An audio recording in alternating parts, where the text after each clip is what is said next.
Რაღაცით გამდიდრება თავისი სივრცის, აი ასეთი ტიპის მაგალითად აქსესუარით, რომელიც თან ცოტა სასაცილოა, ცოტა უცნაურია, ну, ამ შემთხვევაში ეს არის ბენინისთვის რონა რადის მიერ შექმნილი კოლექცია, სადაც მისი სახელგანთქმული სათვალე კარგად არის გამოყენებული. ავედეთ პლატონთან ყველა ფერი არის 4 სამყაროში, ჩრდილების, ნივთების, გეომეტრიული ფორმების და იდეების სამყაროში. ყველაზე ძლიერი არის იდეების სამყარო. იდეების სამყაროდან გადმოედინება გეომეტრიული ფორმების სამყაროში.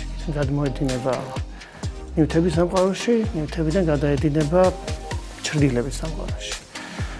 რაც უფრო ზევით არის, მით უფრო ძლიერი ეს ფორმა და მით უფრო უძლებს დროს.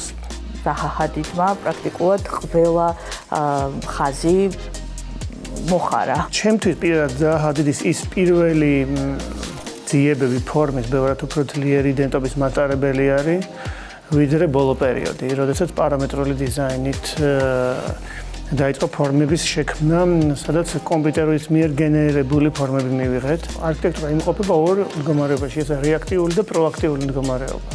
შეიძლება ფუნქციები ერთმანეთს გადაადო და მიიღო ისეთი ცხოვრების სტილი, რაც არსებობდა უბრალოდ. შექმნა რაღაც ისეთი, რაც ხსნის გონებას, ხო?